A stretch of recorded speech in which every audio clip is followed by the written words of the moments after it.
How has your entrepreneurial journey transformed you?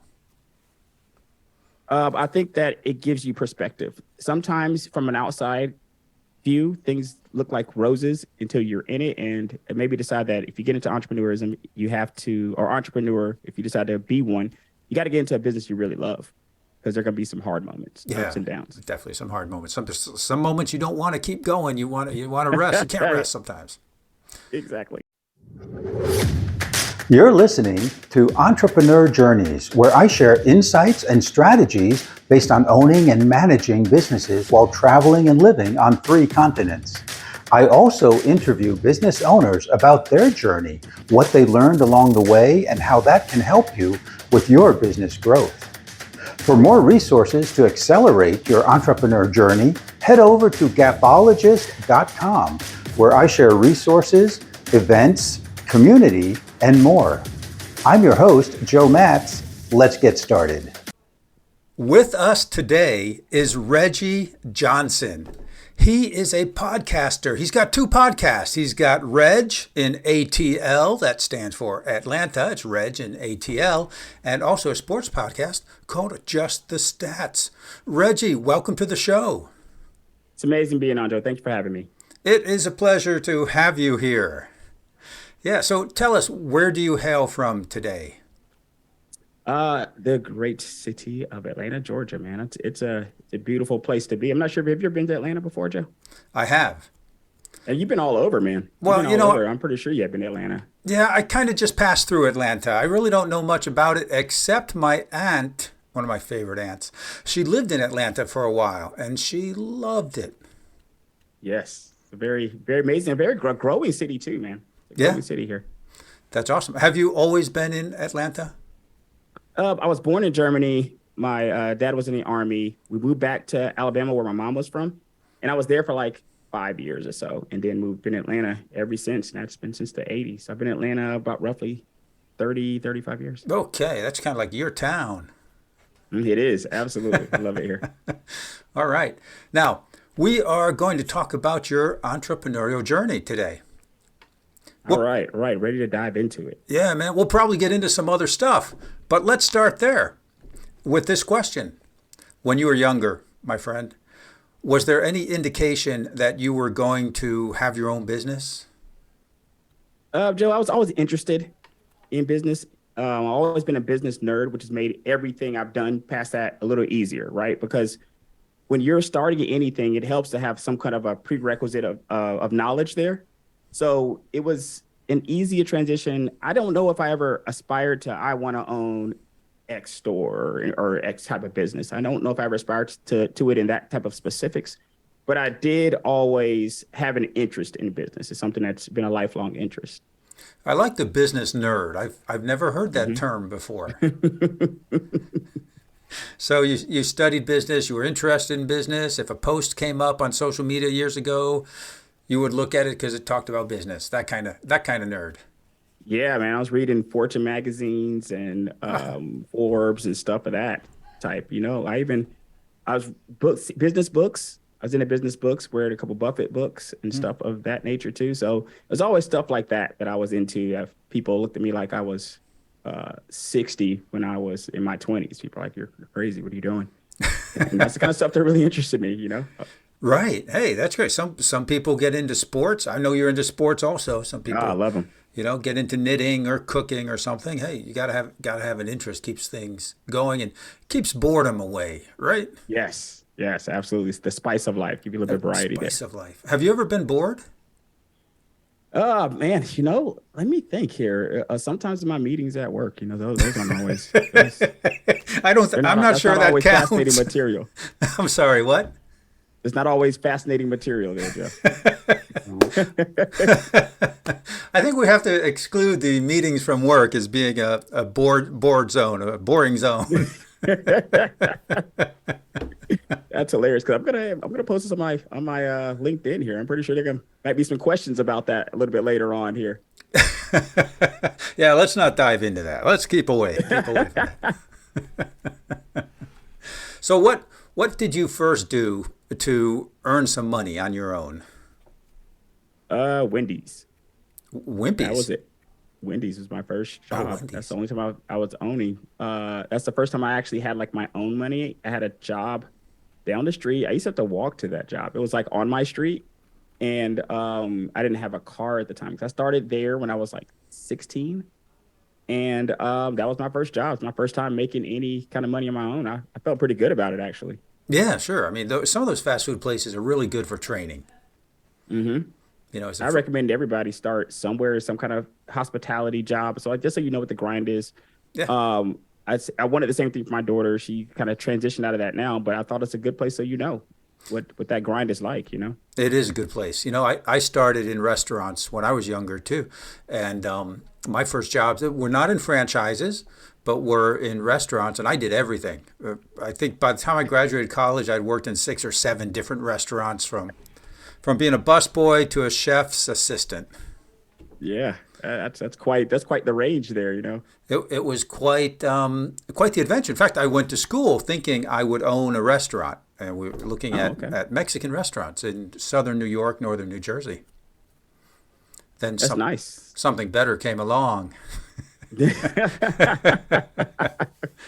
That's interesting. Have you ever thought about going back to that, Joe? Like, let's get back to the owning these restaurants. That's a serious business to be in right there, man. I did get back into it. I ran a restaurant. I was the manager in a restaurant. When I moved back to the U.S., it was a full sports bar, family bar restaurant. And we had 19 TVs, something like that. Wow. And a full bar, music on Saturday nights. That was a job. It was a lifestyle. And a lifestyle I had to get out of. Happy to get in, happy to get out. Happy to get out. Too many late nights, too much drinking. It was rough. It was rough for a while. The job became easy once I got everything figured out, but the lifestyle. It never ends, Joe. Oh, man. Yeah. Yeah, they were fun times. Fun times. So you worked in restaurants. Did you continue working in restaurants? Yes, I want to say that I did that for a while and then transitioned out of that into audio engineering when I had a studio downtown. That was my first kind of foray into entrepreneurism, if I can just make that up there, I had a studio downtown and people used to come in and record all kinds of songs, whether it was bands, whether it was rap, whether it was singing. Some person did a spoken word type situation. And I did that for about 4 years, and from 2008 to like 12-ish, somewhere around there. Okay, so you had a studio with all the audio equipment and everything, and people would rent it by the hour? Yeah, about an hour, about a sessions. I would do like blocks. So I would book out 3 to 4 hour blocks, and people would come in and record whatever. The more professional people were, because you have some people who have a song on the radio, so they're very professional, and you have some people where it was more casual for them. And the more professional people would come in knowing what they wanted to do, and it was all business, so to speak. They come in there, they do whatever they're there to do. And the people that weren't as professional would come in, take pictures of themselves, share it on their social media that they're in the studio and stuff like that. And that was more of a thing for them. But it was pretty fun. It was a fun business to be in. Interesting, but just like you said, very late nights. And you really have to like your job in that business, because it's going to get monotonous at some point. Sure. I mean, even though you have different people going in there, you're still recording, you're still messing with the soundboard and getting things right. Yeah. There's a lot of work. Hours. A lot of work. Mm-hmm. Very cool. And why did you get out of that? It's an interesting story, Joe. It's interesting. Hey, that's what we're here for. An interesting story. It's an interesting story. So I had taken I was out somewhere, and the girl I was dating at the time, I had taken her there to just do like one time ever. She wasn't even from the state. She was from Philadelphia or Pennsylvania, I should say, not Philly, Pennsylvania. So she calls me randomly one day, Joe, and she says, do you know this guy named Sam Stone? And he owned like a bigger building like next to mine. You know, I was renting the studio actually from him. So I would pay him, rent there for my space that I was renting. And it was very intriguing to me, because I'm like, you're not even from the state. How do you even know this guy's name? Or, it's very intriguing. I'm like, yeah, what's going on? She's like, well, he's on the news right now, and they're shutting down his place. And of course, that means they're shutting down my place with it. Ooh. So I'm like, what? What are you talking about? I get on the, I still have that news clip saved, by the way. I went and found a news clip and I could not believe he's on television. We were having a lot of like, the bigger building that was next to mine used to have a lot of parties and events, video recordings. They even had wrestling matches. They would have all, it was like a mixed use business for him. And they could go very long nights and they can get very loud. And I don't know if he had like so many noise ordinances or anything like that, but eventually the city came and was like, you're going to have to shut down. You're breaking too many rules. And Sam, I see him on there and he's saying stuff like this is a family establishment and all that stuff. And I'm thinking at the time, Joe, like we have all kinds of raves and stuff there and parties. Like this is pretty interesting. So that's what ended up happening. It ended up getting shut down in a very creative fashion there. Yes, creative. All of a sudden, I don't have a location. I don't have a location anymore. And I find out from somebody who's not even from the state. You know, right. It's very weird. Wow. All right. So then what? So that's a little bit of a crisis mode, right? Yes. That was 2012. And then I moved to Mississippi to start the business 2013. I want to say 2013. Okay. Now you're already accumulating a lot of entrepreneurial experience on your journey.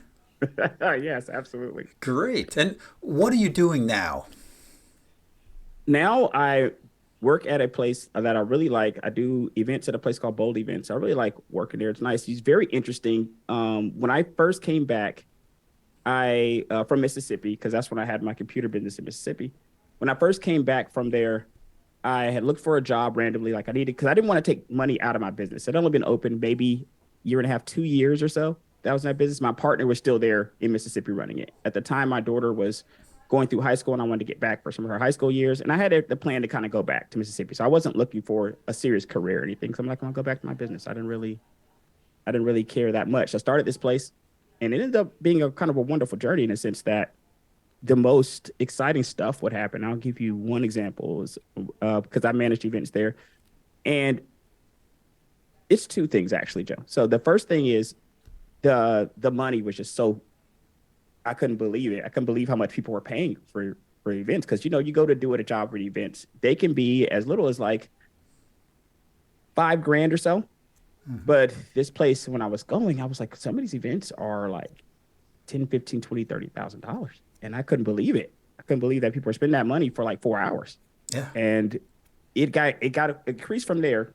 But what really sold me was I was doing an event randomly, and it was at East Lake, which is a golf place here in Atlanta.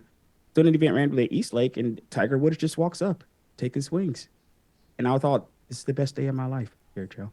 I cannot believe Tiger Woods just randomly walked up here. Now, when I had all of my desk jobs that I've had in life, that's never happening, Joe. Tiger Woods isn't walking into my office with his key card there, sitting down at the cubicle next to me. That's not how life had gone up to that point. So that was so fascinating that I could make money and still have something like this happen. And that wasn't the only time something like that happened. It's been several times that stuff like that's happened. So that was nice, but I never viewed it as like, I'm going to kind of stay in this business. It was never something like that. I was always planning to go back to my computer store in Mississippi at some point because my partner was still there. So it ended up being very interesting. Then I started after working there for maybe a couple years because I did radio in Mississippi and I wanted to get back into radio.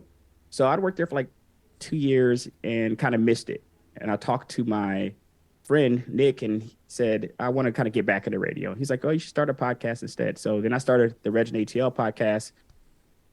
Past that, I started doing investing, which completely changed my life. Like it was over at that point. Like once I started investing, stock market investing, not like real estate or anything like that. I started investing in the stock market and things have been very different. We'll kind of talk about that down the line here in some other, as further in the show, but it became very eye-opening to me, you know, the amount of opportunity that there is out there and how you can kind of craft the life you want and still not be poor because, you know, it's hard to kind of find the two, right? Sometimes between something that you really want to do and poverty. Like I can say, hey, I'm just going to be an artist and sit on the beach all day and just draw people as they walk by. I hope I sell something. I don't know if I'm going to be able to retire off that.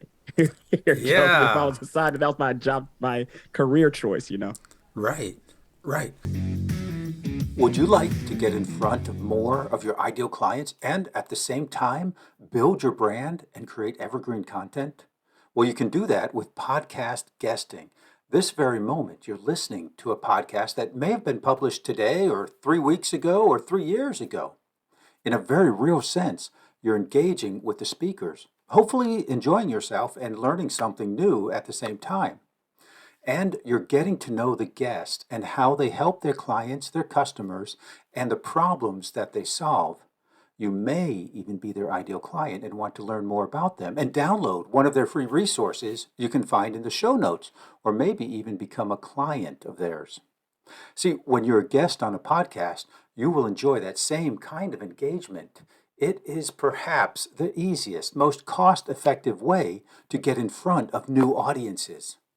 Learn how you can be a guest on the right podcast and engage with your ideal clients with the free resources available at gapologist.com. So you started the podcast Regin ATL. What's that about? Initially, it was literally just me wanting to get back into doing some sort of broadcasting of some nature. And I had started with my friend Nick, because I had worked with him at that same place that got shut down. I worked with him there because he was the camera guy there and I was the audio guy there. And that's how we kind of met. So I just started going to his house and we'd sit on his couch, and I still have like the pictures from that day. Joe, seems like the prehistoric age. What, maybe a couple years ago, maybe? Yeah, it was us holding like microphones. This was actually 2016 or so, 2016. Oh, no, yeah. I'm sorry. This was 2018. This is 2018, Joe. Oh, that's like forever ago in the podcasting world. Yes, it was. And it looks like it in the pictures. Like we're both sitting on his couch, hand holding our microphones, looking completely homegrown there. Now before you get all this. So now with the way that streaming has occurred, it makes it a little bit easier, to do it versus trying to do it that way. And I was more of an audio guy. I wasn't really into video. I just started doing video, Joe, not too long ago, like maybe like 2 months ago. Oh, wow. I just started actually entering into like the video age of the show. But I've had a lot of fun doing it. I've been able to talk to a ton of different people about a wealth of topics. So it's been very, very fun. Yeah. Now, I think a lot of podcasters do begin with audio. But there's a lot of consensus out there that you get into the video, you've just got one more outlet. You've got one more way to share what you're doing for people who want to watch you on video. Correct. And I don't see why not at this point, right? Like you might as well give it a try. You don't have to start with the best of camera. If you look at people's videos and stuff on YouTube, they're all over the place. So there's a place for you. And I'm now more so in the why not part of life. There's no reason to not undertake it, Yeah, I love that, Reggie. You come to a certain realization, I think, that it doesn't have to be perfect. Correct. You just start doing it, whatever you want to do. I mean, the people who are excellent at what they do, they didn't start out excellent. Right. They started out with maybe curiosity, maybe some interest, and it grows. It just grows, and you get more interested, you spend more time, you do more research, you integrate more, and, before you know it, you start getting really good at whatever you might be doing. It's the practice, Joe. It's the practice. And I can't say that enough. Every show I treat, I get to. It's a practice show. Might be better the next show. It's a practice show. Might be better the next show. I'll be better the next show. That's something I've constantly told myself. I'll be better the next show, and on and on and on. You just gave me an idea, Reg. I should go back to my first, 4 or 5 episodes, pull out some clips, and say, this is how it all began. Right. If I was to show my pictures, man, from when me and Nick were on his couch with those handheld mics, people would be like, wow, it's possible for anyone. That's right. And that's the message, right? Yes, absolutely. That's the message. I co-host a podcasters group, and today we were talking with some folks. They're timid about getting in front of the camera, about getting on podcasts, kind of like the same fear of public speaking. Yes, I can see that. And, the message is just get started. We'll put together an outline. We can practice and then just get started, because you're not going to be excellent. You're not going to be where you want to be. But if you wait 3 months to get started, you're still going to be at the very beginning in 3 months. It's like riding a bicycle, I told him. You could look at YouTubes and take training and watch people on bikes, but until you get on the bicycle, you're just not going to learn. Right. You're 3 months away now from learning what you would have learned 3 months ago. That's right. Absolutely. Get on and ride. That's what I say. So it's so true. Yeah. So now you have another podcast also where you talk about sports. Yes, I love that. I love doing that show. And that's actually the show that I'm doing more videos for. I started recording videos for my Reggie and ATL show, which I very much am excited about. I've gotten a few more videos there. My sports show, Just the Stats, started putting videos on the YouTube page for that maybe like 2 weeks ago or so there, Joe. So that's been amazing. My partner there, Eugene Morton, he has been an amazing partner on that show. I started that show about a year after I started Reg and ATL. So Reg ATL started like in 2018 and the other show started in 2019. And it's been nice because he's been a consistent partner. I don't know if you've ever tried to have a consistent co-host, but it's not easy. Because working with people's time and stuff like that, they might have time available, not at the same time that you have time available. So it's definitely not easy to do. But that show's been amazing. I didn't want to put sports on my show because it's so specific, that either you like sports or you don't.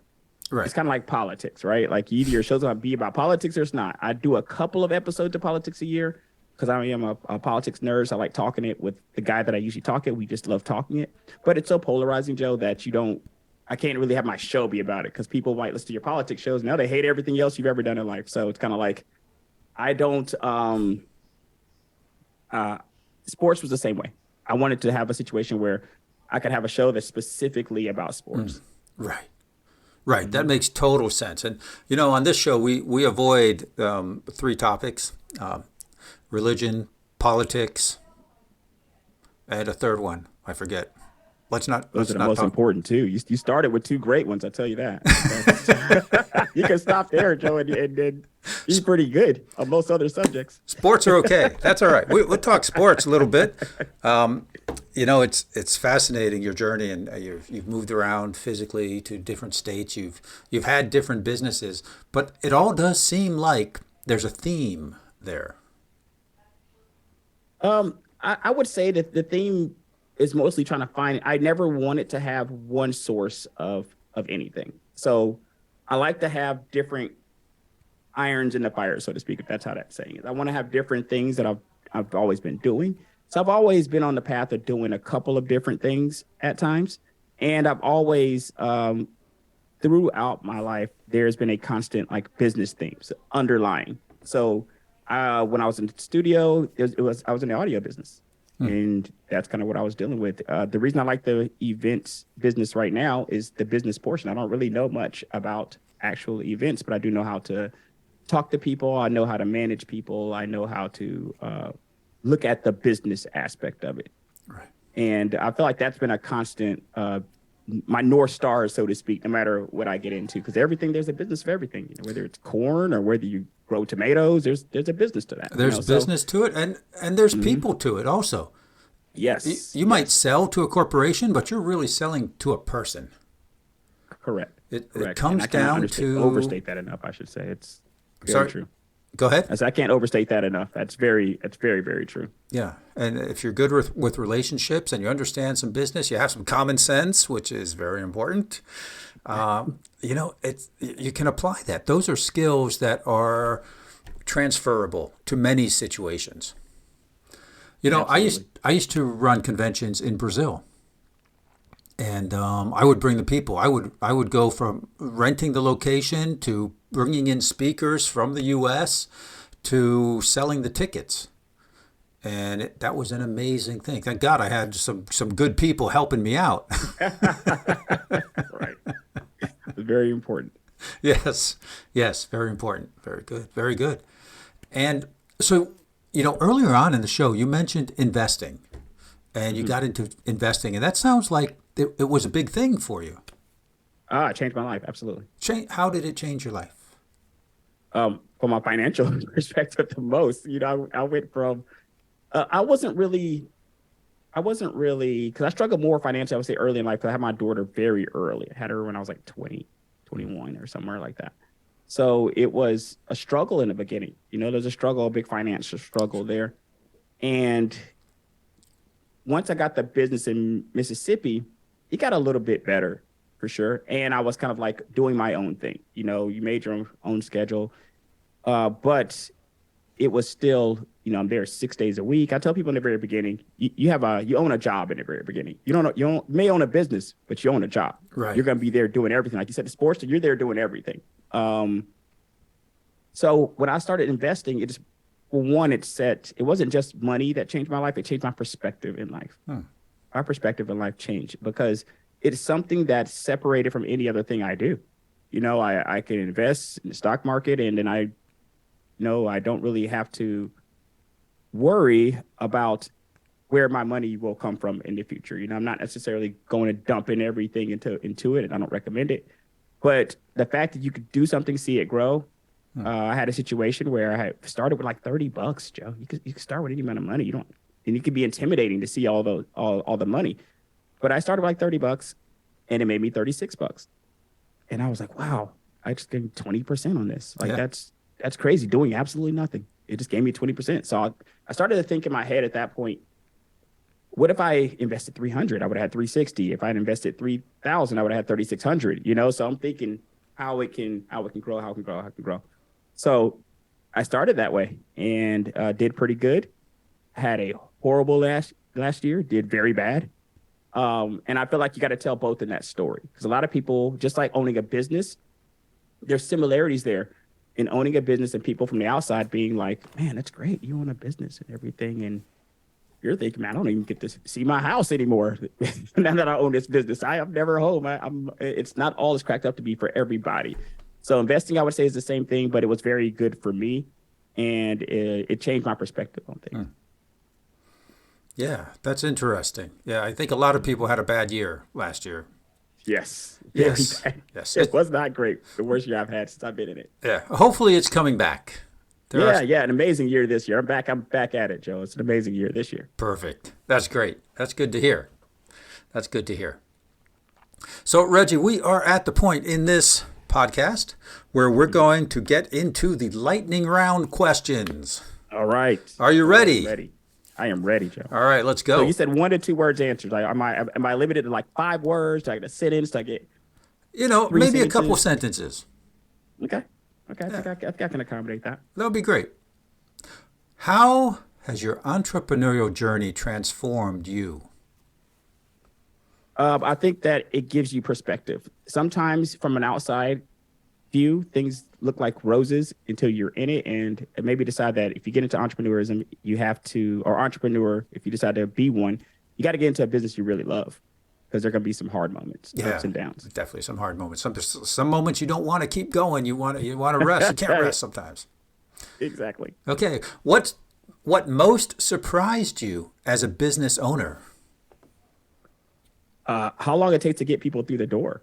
I thought I opened my shop and they'll just come running in, Joe, and that's not how it works. And word of mouth is golden. Yeah, it's golden. Okay. Awesome. What unexpected challenges have you had to overcome? The self-doubt in the early days of thinking like, is anybody going to come in? I've done all this work, and eventually it does work out if you keep going, though. Persistence. Gotta be persistent. Persistence is key. Okay. And Reggie, what book has made a big impact on you, and who would you recommend it to? Who Moved My Cheese? Spencer Johnson, the book that I reference a lot of times in my life. And I recommend it to everybody. Yeah. Oh, wow. That's one of the classics, man. I have not heard about that book for a long time. It's a great book, man. I really enjoy it. It's still valid today. Yeah. Mm-hmm. Great. Who Moved My Cheese? Yeah, Spencer Johnson, man. What advice would you give to an aspiring entrepreneur in your industry? Prepare for the long haul, I would say. Prepare for the long haul. The persistence that we just talked about is golden. And if you get into a business that you really like, it won't be any issues with that. Right. You've got to be ready for the ups and downs. Yes. And when you're up, you've got to work. And when you're down, you've got to work. Yes. And keeping that attitude right there is what you That's right. Because having your own business, Reggie, I think you'd agree with me. You're not looking for money this week. Exactly. You're looking. It, but you're not getting it back. You're looking for it, but it ain't there. Exactly. It's for the long haul. It's to build a lifestyle, to take control of to be the captain of your own ship, if you will, and take control. I agree. That's what it's all about. For me, freedom is very important. Same, man. That's why I think I love the stock market thing so much, because the amount of freedom it can give, but that pendulum swings both ways, ladies and gentlemen. I'm not a stockbroker here. Believe me, it swings both ways. So I'm thinking of you as like Mr. Atlanta, because you've been there so long. Yes. If I come down to Atlanta, man, we get together, are you going to show me the good places to go? Oh, absolutely, man. We'll come down here. There's a lot of changes taking place in Midtown right now, man. Just let me know when you come down, man. We'll go. I'll show you a few places. It's an up and coming city, man. That seems to have been perpetual the last few years. Yeah, I hear great things about Atlanta. And it's not so far from Raleigh, North Carolina. Not at all, man. My grandmother's in Raleigh, Durham, so I was just went to see her a couple months ago. Hey, next time you're up here, give me a ring. No doubt about it, man. And now, we've been talking about getting together here, but if the folks listening to us today want to know more about you and want to get in touch with Reg, how do they do that? They can get in touch with me through LinkedIn. Reggie J is my profile on there. And you can go to my show on reginatl.com or justthestat.com. Okay. Either one of those will get you to the shows. Yeah, and we'll have all of that information in the show notes. Reggie, it has been a pleasure and a very enjoyable conversation today. Always a pleasure when we talk, Joe. It's been a couple months, but we're back at it like it never left, man. It's amazing. I see you pretty good at what you do there, Joe. Yeah, I appreciate that, and I appreciate your time and coming on the show here today. You got it, my friend. Thanks for having me. All right. Have a good one, man. Thank you. Bye-bye now. All right. See you later, buddy. Thank you for listening to Entrepreneur Journeys. Remember to subscribe so you catch all the episodes, and check out the show notes for any free giveaways or gifts that were mentioned during this show. Entrepreneur Journeys is brought to you by Apexible, providing the insights, tools, and transformative structures to help you reach your business summit. I'm your show host, Joe Matz, and until next time, I hope your journey is filled with breathtaking views and successful outcomes.